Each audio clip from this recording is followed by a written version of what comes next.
मेरे पिता ने अपने वंश को आगे बढ़ाने के लिए एक लोमड़ी को पकड़कर घर ले आए और उसके साथ रात बिताई, लेकिन उन्हें क्या पता था कि एक ही रात में वह लोमड़ी एक बेहद खूबसूरत औरत में बदल जाएगी। मेरे पिता डर के मारे तुरंत जमीन पर घुटनों के बल बैठकर माफी मांगने लगे, लेकिन उस औरत ने न तो गुस्सा किया और न ही जाने की बात की, बल्कि उसने कहा कि यह सब रोज होना चाहिए और कभी रुकना नहीं चाहिए। इसी तरह मेरी लोमड़ी माँ मेरे साथ गर्भवती हो गई। कई साल बाद जब मैं पहाड़ पर लकड़ियां काटने गया तो मैंने देखा कि एक विशाल अजगर एक घायल छोटी लोमड़ी को जकड़े हुए था। मेरे पास सोचने का भी समय नहीं था। मैंने अपनी कुल्हाड़ी पूरी ताकत से उसकी तरफ फेंक दी, जो सीधे अजगर के सिर पर जाकर लगी। अजगर कुछ देर तड़पा और फिर मर गया। छोटी लोमड़ी की जान तो बच गई, लेकिन वह भी लगभग मरने की हालत में थी। मैं उसे तुरंत घर ले आया और शराब से उसके घाव साफ किए। ज्यादा समय नहीं बीता था कि वह फिर से दौड़ने कूदने लगी। उसके बाद वह छोटी लोमड़ी एक पालतू कुत्ते की तरह मेरे घर से जाने का नाम ही नहीं लेती थी। लेकिन मैं तो एक अनाथ था, न माँ थी न बाप। खुद का पेट भरना भी मुश्किल था। मैंने कई बार उसे वापस जंगल में छोड़ने की कोशिश की, लेकिन हर रात वह लड़खड़ाते हुए वापस आ जाती। कभी उसके मुंह में जंगली फल होते, कभी जंगली खरगोश और कभी जंगली मुर्गी। तभी मुझे समझ आया कि वह मुझे बताना चाहती है कि वह अपना खर्च खुद उठा सकती है। तब जाकर मैंने उसे अपने पास रख लिया। उसके बाद वह मेरी छोटी साथी बन गई। मैं लकड़ियां काटने जाता तो वह साथ जाती, मैं भेड़ें चराने जाता तो वह भी साथ होती। यहाँ तक कि जब मैं पढ़ाई करता तब भी वह चुपचाप मेरे पास लेटी रहती। लेकिन यह खुशहाल जिंदगी मेरे 12वीं के साल अचानक खत्म हो गई। एक दिन छोटी लोमड़ी बिना कुछ बताए गायब हो गई। मैं रात होने तक उसका इंतजार करता रहा, लेकिन वह वापस नहीं आई। उसकी जगह एक बूढ़ी औरत मेरे घर आई। वह लाठी के सहारे चल रही थी और उसके चेहरे पर दयालु मुस्कान थी। उसने कहा, बेटा, मैं अपनी पोती को ढूंढ रही हूँ, क्या तुमने उसे देखा है? मैंने पूछा, आपकी पोती कौन है? वह बोली, कुछ साल पहले मैं बाहर गई थी और घर की जिम्मेदारी अपनी पोती को देकर गई थी, लेकिन जब वापस लौटी तो वह गायब थी। लोगों ने कहा कि वह तुम्हारे घर में रहती है। उसकी बात सुनते ही बूढ़ी औरत ने अजीब सी आवाज निकाली, लगातार सिर हिलाती रही और मेरी रसोई की तरफ घूरने लगी। मैंने उसकी नजरों का पीछा किया तो देखा कि छोटी लोमड़ी वहीं बैठी हुई थी। वह बूढ़ी औरत की तरफ ऊंच हिला रही थी और उसके चेहरे पर हल्की मुस्कान भी थी। याद रहे, यह पहली बार था जब उसने किसी दूसरे इंसान के सामने खुद को दिखाया था। बूढ़ी औरत कुछ देर हंसी और फिर बिना कुछ कहे मुड़कर चली गई। उसी रात छोटी लोमड़ी हमेशा की तरह मेरे पेट पर सिर रखकर सोई, लेकिन अगली सुबह जब मेरी आंख खुली तो वह गायब थी। मैं बिस्तर से उठा तो देखा कि मेज पर एक लाल रंग का दुपट्टा जैसा कपड़ा रखा था। उसके अंदर एक औरत के काले बालों का गुच्छा था, जिसे लाल कागज से लपेटा गया था। मुझे बिल्कुल समझ नहीं आया कि यह किस काम की चीज है, इसलिए मैं उसे लेकर गांव के मुखिया के पास गया। मुखिया ने उसे देखते ही मुस्कुराकर कहा, यह तो किसी लड़की का प्रेम संकेत है, इसे लेकर तुम उसके घर शादी का प्रस्ताव भेज सकते हो। जल्दी बताओ, वह लड़की कौन है? मैं वहीं स्तब्ध रह गया। क्या यह छोटी लोमड़ी मेरे लिए छोड़कर गई थी? लेकिन मैंने कभी नहीं सोचा था कि उस दिन के बाद छोटी लोमड़ी फिर कभी वापस नहीं आएगी। उसके जाने के बाद मेरा दिल खाली खाली रहने लगा। हर दिन खाने और सोने के अलावा मैं उसे पूरे जंगल और पहाड़ों में ढूंढता रहता, लेकिन उसका कोई निशान नहीं मिला। मुझे तो यहाँ तक लगने लगा कि शायद किसी शिकारी ने उसे पकड़ लिया है। लगभग 15 दिन तक खोजने के बाद भी मुझे वह नहीं मिली। तब मैं पूरी तरह निराश हो चुका था और सोचने लगा था कि अब उससे कभी मुलाकात नहीं होगी। लेकिन 15 दिन बाद एक रात मैंने देखा कि एक बूढ़ी औरत मेरे घर के बाहर बैठकर रो रही है। मैं भौहें सिकोड़कर उसके पास गया और पूछा कि क्या हुआ है। उसने अचानक सिर उठाया और डरावनी आवाज में बोली, मैं अपने पोते को ढूंढ रही हूँ, मेरा पोता गायब हो गया है। तुमने उसे देखा है ना? मेरी रीढ़ में सिहरन दौड़ गई। पिछली बार पोती को ढूंढ रही थी और इस बार पोते को, और दोनों बार मेरे पास ही क्यों आई? मैंने जल्दी से सिर हिलाकर कहा कि मैंने किसी को नहीं देखा। लेकिन बूढ़ी औरत के चेहरे पर अजीब सी मुस्कान आ गई। वह बोली, तो 6 साल पहले क्या तुमने मेरे पोते को देखा था? उसकी आवाज ऐसे लग रही थी जैसे वह मुझसे जवाब मांग रही हो। मैं काफी देर सोचता रहा और मन ही मन यही समझा कि यह बूढ़ी औरत शायद पागल है। यह सुनकर वह कुछ नहीं बोली, बस मुझे घूरते हुए मुस्कुराती रही। उसकी वह रहस्यमयी मुस्कान देकर मैं डर गया और पीछे हटा हुआ भागकर गांव के मुखिया के घर पहुंच गया। हाँफते हुए मैंने उसे सारी बात बता दी। मुखिया मुंह में बीड़ी दबाए बैठा था। मेरी बात सुनकर वह अचानक ठिठक गया और फिर मेरे पीछे इशारा करते हुए बोला, जिस औरत की बात कर रहे हो क्या वह यही है? मेरी पीठ में ठंडी लहर दौड़ गई। मैं कांपते हुए पीछे मुड़ा और देखा कि वही बूढ़ी औरत बिना कोई आवाज किए मेरे पीछे खड़ी थी। मैं डर कर तुरंत मुखिया के पीछे छिप गया। मुखिया ने उसे ऊपर से नीचे तक देखा और पूछा, तुम किस गांव की हो बुढ़िया? रात को एक छोटे बच्चे को डराना ठीक नहीं है। बूढ़ी औरत ने बस भारी आवाज में कहा, मैं अपने पोते को ढूंढने आई हूँ। उसके बाद गांव का मुखिया उससे चाहे जितना पूछता रहा, वह सिर्फ मुस्कुराती रही। आखिर मुखिया घर के अंदर गया और 2 अंडे लाकर उसके हाथ में थमा दिए। ये लो और यहाँ से निकल जाओ, आगे से मेरे इलाके में आकर लोगों को मत डराना। लेकिन बूढ़ी औरत ने अंडों को देखा और गुस्से में जमीन पर पटक दिया। फिर वह चीखते हुए मेरी तरफ उंगली दिखाकर बोली, इसने मेरे पोते को मार डाला है, मैं जिंदगी भर इसका पीछा करूंगी। ये सुनते ही मुखिया का चेहरा बदल गया। उसने तुरंत मुझे आंगन की बत्ती जलाने को कहा। मैं भागकर गया और रस्सी खींचकर बत्ती जला दी। दरवाजे के सामने रोशनी फैलते ही मैंने साफ देखा कि बूढ़ी औरत के कंधे पर एक लाल रंग का जहरीला सांप लिटा हुआ था। उसकी 2 जहरीली दांत बाहर निकली हुई थी और वह मुझे घूर रहा था। मुखिया भी घबरा गया। उसने धीरे से मुझसे पूछा, मेरी नजर कमजोर है, जरा देख तो उस बूढ़ी औरत की परछाई है या नहीं। यह सुनकर मैंने तुरंत उसकी तरफ देखा। वह बिल्कुल सीधी खड़ी थी, लेकिन उसके पीछे सचमुच कोई परछाई नहीं थी। मेरे पूरे शरीर में ठंडा पसीना छूट गया। मैं डर के मारे कुछ बोल नहीं पाया और बस सिर हिला दिया। तभी मुखिया ने अचानक जोर से कहा, बेटा डर मत, मेरे घर में एक पुश्तैनी तलवार रखी है, जल्दी जाकर ले आ। मैं कांपते हुए घर के अंदर भागा, लेकिन काफी देर ढूंढने के बाद भी मुझे कोई तलवार नहीं मिली। जब मैं बाहर आकर कहने वाला था कि कुछ नहीं मिला, तब तक बूढ़ी औरत दूर जा चुकी थी। मुखिया ने घबराकर मुझे अंदर खींच लिया और दरवाजा कसकर बंद कर दिया। फिर बोला, पगले कैसी तलवार? मैंने उसे बहलाने के लिए झूठ बोला था, तेरे पीछे कोई अशुभ चीज पड़ गई है। इतना कहकर उसने घर की बत्ती बुझा दी और धीरे से पूछा कि क्या मैंने पहाड़ पर किसी चीज को नुकसान पहुंचाया था। मैंने बहुत सोचा। बचपन से लेकर अब तक मैंने किसी इंसान का बुरा नहीं किया था। तभी मुझे 6 साल पहले की बात याद आई, जब मैंने उस छोटी लोमड़ी को बचाने के लिए एक सफेद सांप को कुल्हाड़ी से मार दिया था। मैंने ये बात मुखिया को बताई। ये सुनकर उसका पूरा शरीर कांप उठा। अरे मूर्ख लड़के, पहाड़ों में रहने वाली चीजों को ऐसे थोड़ी मारते हैं, अब तू बड़ी मुसीबत में है। उसने कहा कि अगली सुबह वह मुझे एक जानकार आदमी के पास ले जाएगा और आज रात मुझे उसके घर में ही सोना होगा। साथ ही चेतावनी दी कि रात में चाहे कोई भी आवाज दे, जवाब नहीं देना। उस रात मैं सचमुच चुपचाप लेटा रहा, लेकिन करीब आधी रात, शायद 11 बजे, बाहर से सरसराहट की आवाज आने लगी। उसके बाद वही बूढ़ी औरत के रोने की आवाज सुनाई दी। मैंने खिड़की से बाहर झांका तो एक झुकी हुई परछाई घर के बाहर घूम रही थी। चलते चलते वह अचानक खिड़की पर आकर चिपक गई, जैसे मुझे ढूंढ रही हो। मैं डर के मारे हिल भी नहीं पाया। तभी बगल वाले कमरे से मुखिया की आवाज आई, सिर कंबल में छिपा ले, मत देख। वह रोने की आवाज कभी पास आती, कभी दूर जाती रही। आखिर सुबह करीब 3 बजे जाकर सब शांत हुआ, लेकिन उसके बाद भी मैं कंबल से बाहर निकलने की हिम्मत नहीं जुटा पाया। पता नहीं कब मेरी आंख लग गई। फिर मैंने एक भयानक सपना देखा। सपने में वही सफेद सांप था जिसे मैंने मारा था। उसका शरीर खून और मांस से लथपथ था। वह मुझे घूर रहा था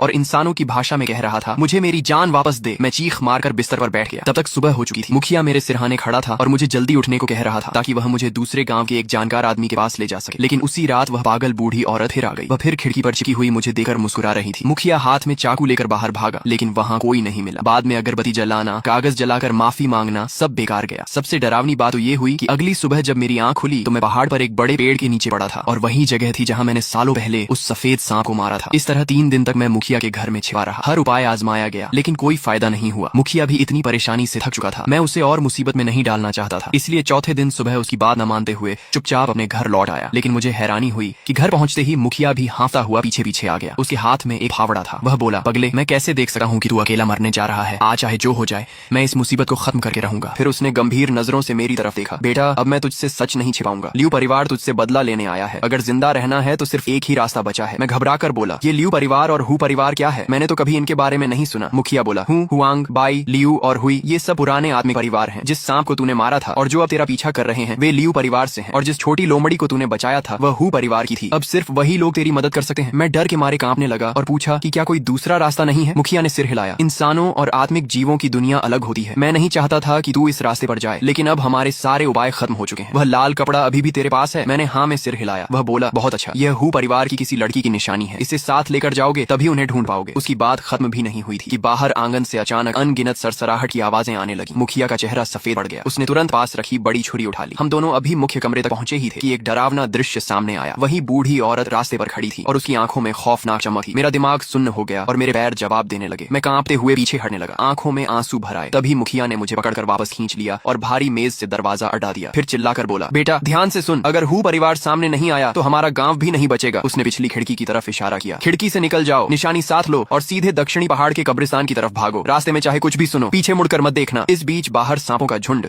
दरवाजे पर जोर जोर से टकरा रहा था। कुछ छोटे सांप तो दरवाजे की दरारों से अंदर घुसने भी लगे थे। मुखिया ने दांत भींच लिए और पूरे शरीर से दरवाजे को थाम लिया। मैं उस बूढ़े आदमी को देख रहा था और मेरी आंखों से आंसू बह निकले। मैंने जल्दी से वह लाल कपड़ा सीने से लगाया, पिछली खिड़की को लात मारकर खोला और अंधेरी रात में दौड़ पड़ा। मैं ज्यादा दूर भी नहीं भागा था कि पीछे से तेज सरसराहट सुनाई दी। एक लाल रंग का जहरीला सांप मेरा पीछा कर रहा था। उसकी रफ्तार इतनी तेज थी कि वह लगभग मेरे पैरों तक पहुंच गया था। मेरा दिल बैठ गया। तभी मेरा पैर फिसला और मैं आगे की तरफ गिर पड़ा। उसी पल बगल की झाड़ियों से एक सफेद परछाई बिजली की तरह बाहर निकली। उसके मुंह से जानी पहचानी लोमड़ी की आवाज निकली। मैंने ध्यान से देखा तो वह वही छोटी सफेद लोमड़ी थी, लेकिन अब उसकी 2 पूंछ थी। वह बिना डरे उस जहरीले सांप पर टूट पड़ी और उससे लड़ने लगी। मैंने देखा कि दोनों आपस में बुरी तरह लड़ रहे थे। ये देखकर मैंने तुरंत अपनी लकड़ी काटने वाली बड़ी छुरी उठाई और उनकी मदद करने के लिए दौड़ने लगा। लेकिन तभी छोटी लोमड़ी ने अचानक उस जहरीले सांप की पूंछ अपने मुंह में दबोच ली और पलक झपकते ही उसे घसीटते हुए काले घने जंगल के अंदर गायब हो गई। मैं उसके पीछे भागना चाहता था, लेकिन जंगल इतना अंधेरा था कि रास्ता तक दिखाई नहीं दे रहा था। तभी रात की ठंडी हवा का झोंका आया और मेरे नाक में एक जानी पहचानी खुशबू पहुंची। ये वही खास खुशबू थी जो हमेशा छोटी लोमड़ी के शरीर से आती थी। उसी पल मुझे सब समझ में आ गया। वह कभी कोई साधारण लोमड़ी नहीं थी, वह सचमुच एक लोमड़ी देवी थी। उसे दोबारा देखने के बाद मेरे दिल का काफी डर खत्म हो गया, लेकिन मेरे पास रुकने का समय नहीं था। गांव के मुखिया दादा अभी भी मेरी वजह से खतरे में थे और मुझे उनकी जान बचानी थी। मैंने गहरी सांस ली और हिम्मत जुटाकर दक्षिणी पहाड़ की तरफ दौड़ना जारी रखा। अपनी जिंदगी में मैं कभी इतना तेज नहीं भागा था। कानों के पास हवा सीटी मार रही थी और मुझे बार बार ऐसा महसूस हो रहा था जैसे कोई बर्फ जैसा ठंडा जीव मेरे पैरों के पीछे पीछे रेंग रहा हो। मैं पीछे मुड़कर देखने की हिम्मत नहीं कर सका और बस चांदनी की हल्की रोशनी के सहारे भागा रहा। ये गांव की निषिद्ध जगह थी जहां आमतौर पर कोई आने की हिम्मत नहीं करता था। जितना ऊपर चढ़ता गया रास्ता उतना ही सुनसान और डरावना होता गया। चारों तरफ टूटे पत्थर और बिना नाम वाली पुरानी कब्रें दिखाई दे रही थीं। तभी अचानक मेरे पीछे से गांव के मुखिया दादा की आवाज आई, बेटा एक बार पीछे मुड़कर अपने दादा को तो देख देख मेरे कदम अचानक धीमे पड़ गए और दिल जोर से धड़कने लगा। एक पल के लिए मुझे लगा कि शायद दादा सचमुच वहाँ से बचकर निकल आए हैं। मैं लगभग पीछे मुड़ने ही वाला था कि अचानक मुझे उनकी चेतावनी याद आ गई, रास्ते में चाहे कुछ भी सुनो, पीछे मत देखना। वह आवाज लगातार मेरे करीब आती जा रही थी। मुझे तो ऐसा भी महसूस होने लगा कि कोई मेरे गर्दन के पास ठंडी सांसें छोड़ रहा है। मैं डर के मारे पागलों की तरह और तेज भागने लगा। आखिरकार मैं एक भयानक और सुनसान कब्रिस्तान में पहुंच गया। तभी सामने से एक अजीब सी आवाज सुनाई दी, जैसे कोई धीरे धीरे बाल संवार रहा हो। चांदनी की हल्की रोशनी में मैंने देखा कि सामने एक कब्र के ऊपर सफेद कपड़े पहने एक आकृति बैठी हुई थी। उसके हाथ में एक पुरानी लकड़ी की कंघी थी और वह धीरे धीरे अपने बहुत लंबे बालों को संवार रही थी। उसके काले बाल जमीन तक घिसट रहे थे और वह पीठ करके चुपचाप बैठी हुई थी। तभी वह सफेद आकृति धीमी आवाज में बोली, लड़के मेरे बाल देखो, क्या ये सुंदर है। उसकी आवाज सुनते ही मेरा पूरा शरीर जम गया। तभी मुझे डरावनी सच्चाई का एहसास हुआ। वह मेरी तरफ पीठ करके नहीं बैठी थी, बल्कि शुरू से ही मेरी तरफ मुंह करके बैठी थी। अगले ही पल उसने अपने चेहरे पर लटक रहे बिखरे बालों को हटाया और एक सफेद डरावना चेहरा सामने आ गया। यह दृश्य देखते ही मेरे पैरों से ताकत निकल गई और मैं जमीन पर गिर पड़ा। उसी समय मेरी बाहों में दबा लाल कपड़ा और बालों का गुच्छा भी लुढ़कर बाहर गिर गया। वह महिला आत्मा अचानक चीख उठी और मेरी तरफ झपट पड़ी। उसी समय पीछे की झाड़ियों से वह लाल जहरीला सांप भी निकल आया और अपने जहरीले दांत दिखाते हुए सीधे मेरे गले की तरफ बढ़ा। मेरे सामने भूत और पीछे सांप था। मेरे हाथ में सिर्फ लकड़ी काटने वाली छुरी थी। उस पल मुझे लगा कि अब मेरा बचना नामुमकिन है। लेकिन ठीक उसी समय जमीन पर पड़ा लाल कपड़ा अचानक लाल रोशनी से चमक उठा। उसके अंदर रखा काले बालों का गुच्छा बिना हवा के अपने आप जलने लगा और फिर धुएं की एक पतली लकीर बनकर आसमान की तरफ उड़ गया। ऐसा लगा जैसे समय उसी पल रुक गया हो। हवा में झपटी हुई वह महिला आत्मा अचानक किसी अदृश्य दीवार से टकरा गई और दर्द भरी चीख मारने लगी। वह डरकर चिल्लाई, हूँ परिवार की पवित्र अग्नि, जैसे उसने अपने सबसे बड़े दुश्मन को देख लिया हो। अगले ही पल वह काले धुएं में बदल गई और तेजी से वापस अपनी कब्र में घुस गई। वहीं वह भयानक लाल सांप भी अचानक अपनी सारी ताकत खो बैठा। वह धप से जमीन पर गिर पड़ा और डर के मारे अपना सिर मिट्टी में छिपा लिया। उसका पूरा शरीर कांप रहा था और उसमें भागने की भी हिम्मत नहीं बची थी। मैं जोर जोर से सांस लेने लगा। मेरी पीठ पसीने से भीग चुकी थी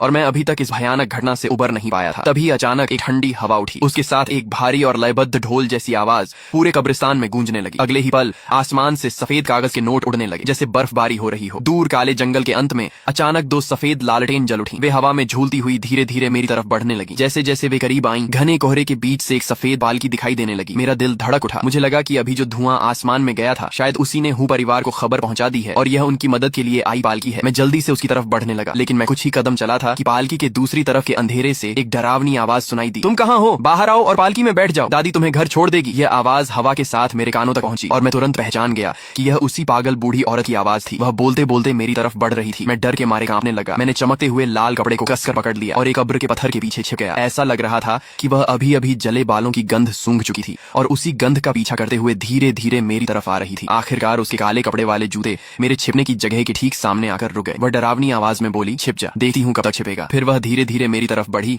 और हवा सूंघती हुई मेरे बेहद करीब आ गई। कुछ पल ऐसे ही बीते। फिर उसने ठंडी आवाज में नाक से फुंकार भरी, मुड़ी और वहां से चली गई। जब उसकी परछाई पूरी तरह गायब हो गई, तब जाकर मैंने राहत की सांस ली। मुझे गांव के मुखिया दादा की बात याद आई। मैं उस धुंधली पहाड़ी पगडंडी पर आगे बढ़ता गया। आखिरकार पहाड़ की चोटी पर पहुंचकर मुझे वह विशाल पेड़ मिल गया जिसके बारे में दादा ने बताया था। पेड़ के पीछे खोजने पर मुझे एक पत्थर की शिला दिखाई दी जिस पर हूँ परिवार के पूर्वजों का नाम खुदा हुआ था। मैं उसके सामने घुटनों के बल बैठ गया। पत्थर की उस शिला के सामने मैं घुटनों के बल बैठ गया और दोनों हाथों से लाल कपड़ा उठाकर 3 बार सिर झुकाकर प्रणाम किया। अगले ही पल अचानक चारों तरफ तेज हवा चलने लगी। सूखे पत्ते हवा में उड़कर मेरे चारों ओर घूमने लगे। तभी मेरे पीछे एक महिला की आवाज सुनाई दी, हम तुम्हारा काफी समय से इंतजार कर रहे थे, तुम आ गए हो, मेरे साथ चलो। मैं तुरंत खड़ा हुआ और सम्मान से झुकर उसे प्रणाम किया। वह हल्का सा मुस्कुराई और बोली, मेरा नाम दौर है, मैं हूँ परिवार की सबसे बड़ी बेटी हूँ, मैं खास तुम्हें लेने आई हूँ। आगे चलकर हम एक ही परिवार के सदस्य बन जाएंगे, इसलिए इतना फॉर्मल होने की जरूरत नहीं है। ये सुनकर मैंने राहत की सांस ली और उसका धन्यवाद किया, लेकिन उसने हाथ हिलाकर कहा, धन्यवाद मुझे नहीं, हमारी दूसरी राजकुमारी को देना। उसी ने जिद की थी कि मैं तुम्हें लेने आऊं, नहीं तो मुझे आने में कोई दिलचस्पी नहीं थी। वह मुस्कुराई तो मैं खुद को रोक नहीं पाया और पूछ बैठा, लिंगर कौन है? वह हंसकर बोली, लिंगर वही है जिसे तुम छोटी लोमड़ी कहते हो, हमारे परिवार की सबसे प्यारी बेटी। जब तुम्हारी शादी की रात होगी तब तुम उसे देख लोगे। यह सुनते ही मेरा दिल जोर जोर से धड़कने लगा। सचमुच वह छोटी लोमड़ी ही थी। जैसे ही उसने शादी की बात की, मेरा चेहरा लाल हो गया। यह देखकर वह और ज्यादा खुश हो गई। उसने कहा, हमारे यहाँ नियम है कि शादी से पहले दूल्हा दुल्हन एक दूसरे को नहीं देख सकते। देखो तुम कितने बेचैन हो, चिंता मत करो, 6 साल तक तुम्हारे साथ रहने वाली हमारी राजकुमारी लिंगर ऐसी सुंदर लड़की है जिसे देखकर हजारों लड़के दीवाने हो जाते हैं। ये सुनकर मेरा चेहरा और भी लाल हो गया और मैं चुपचाप उसके पीछे चलने लगा। आगे पूरे रास्ते हम दोनों ज्यादा नहीं बोले। काफी देर चलने के बाद अचानक सामने एक छोटा सा महल जैसा स्थान दिखाई दिया जो रोशनी से जगमगा रहा था। दरवाजे पर नौकर खड़े थे। मैं द्वार के पीछे पीछे अंदर जाने लगा। तभी मेरी नजर सामने वाली इमारत की दूसरी मंजिल पर गई। वहाँ खिड़की के पास कोई मुझे देख रहा था। ध्यान से देखने पर लगा कि वह लाल शादी के कपड़ों में एक लड़की थी जिसके सिर पर सुंदर मुकुट जैसा आभूषण था। वह चुपके से मुझे देख रही थी, लेकिन जैसे ही हमारी नजरें मिली, वह शर्माकर तुरंत अपने चेहरे को आस्तीन से ढककर छिप गई। मैं मन ही मन सोचने लगा, क्या वह सचमुच छोटी लोमड़ी है? लेकिन मैं अपनी उत्सुकता दबाकर दौड़ के साथ अंदर चला गया। जैसे ही कमरे में पहुंचा मैंने देखा कि वहाँ बहुत सारे लोग बैठे हुए थे। तभी मेरी नजर एक बूढ़ी महिला पर पड़ी और मैं चौंक गया। ये वही दादी थी जो कई साल पहले मेरे घर अपनी पोती को ढूंढने आई थी। द्वार ने मेरी तरफ देखकर कहा, ये हमारी माता जी हैं। मैंने तुरंत सम्मान से झुककर उन्हें प्रणाम किया। बूढ़ी महिला मुस्कुराई। उसके चेहरे पर दयालुता तो थी, लेकिन उससे भी ज्यादा एक ऐसा रौब था जिससे हर कोई सम्मान करने लगे। इसके बाद द्वार ने मुझे वहाँ बैठे बाकी लोगों से भी मिलवाया। जब हम सब बैठ गए तब बूढ़ी महिला बोली, द्वार बाहर जाओ और दरवाजे पर नजर रखो। लियू परिवार के लोग आसपास हैं, हम उनका स्वागत नहीं करते, उन्हें अंदर मत आने देना। भोज तैयार है, बाकी सब लोग जाकर बैठ जाएं। थोड़ी ही देर में कमरे में सिर्फ मैं और बूढ़ी महिला रह गए। तभी उनका चेहरा गंभीर हो गया। उन्होंने कहा, बेटा तुम्हारे बारे में मुझे सब पता है। जब तक तुम्हारी शादी पूरी नहीं हो जाती दुश्मन कभी भी बीच में रुकावट डाल सकता है। तुमने हमारी बेटी की जान बचाई थी, इसलिए हम पूरी ताकत से तुम्हारी मदद करेंगे, लेकिन हमारे परिवार के भी कुछ नियम है। शादी से पहले आने वाली मुश्किलों का सामना तुम्हें खुद करना होगा। क्या तुम ये समझते हो? मैं डर के मारे कांप रहा था, लेकिन फिर भी सिर हिलाकर बोला, मैं समझता हूँ। अगर इससे मेरे दादा की जान बच सकती है तो मैं हर खतरा उठाने को तैयार हूँ। मेरी बात सुनकर बूढ़ी महिला के शरीर में हल्का सा कंपन हुआ। उन्होंने गहरी सांस ली और कहा, अच्छा सचमुच जो व्यक्ति हो परिवार का दामाद बनने योग्य हो वह साधारण नहीं हो सकता। मुझे तुम पर भरोसा है। इसके बाद उन्होंने नौकरों को बुलाया। मुझे दूल्हे के कपड़े पहनाए गए, सिर पर शादी की टोपी रखी गई और लाल रंग का शानदार वस्त्र पहनाया गया। फिर मुझे एक लाल पालकी में बैठा दिया गया। पालकी अभी गली में कुछ ही दूर गई थी कि अचानक बाहर से एक अजीब आवाज सुनाई दी। अरे यहाँ शादी हो रही है क्या? जैसे ही ये आवाज आई पालकी तुरंत रुक गई। मेरे शरीर में सिहरन दौड़ गई। मैंने खिड़की का पर्दा हटाकर बाहर देखा। तभी बाहर खड़ी द्वार गुस्से से चिल्लाई, बकवास बंद कर। हूँ परिवार की सीमा में आकर बदतमीजी करने की हिम्मत कैसे हुई? तभी पता नहीं कहां से एक लाल सांप बिजली की तरह निकला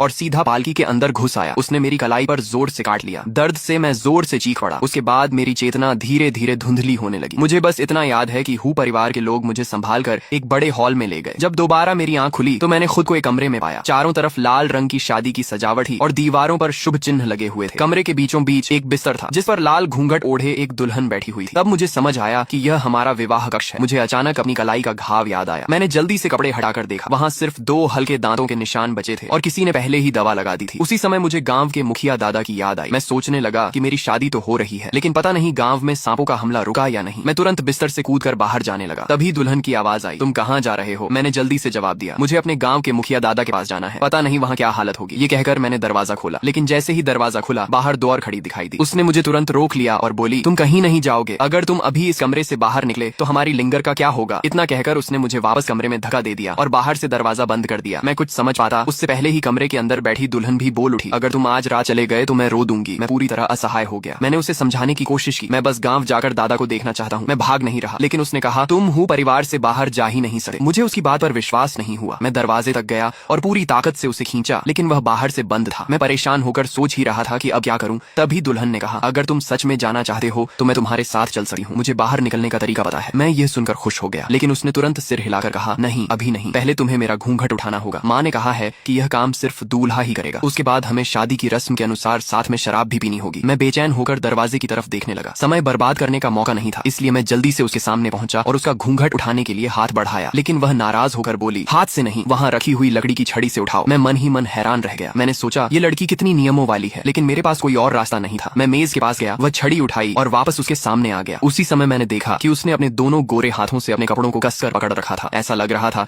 कि वह मुझसे भी ज्यादा घबराई हुई है, लेकिन उस समय मेरे पास उसके बारे में सोचने का समय नहीं था। मैंने बिना देर किए छड़ी उठाई और उसके लाल घूंघट को एक ही झटके में ऊपर उठा दिया। तो दोस्तों फिलहाल इस मैनहवा के सिर्फ इतने ही पार्ट्स रिलीज हुए हैं, इसलिए स्टोरी यहीं तक अवेलेबल है। जैसे ही इस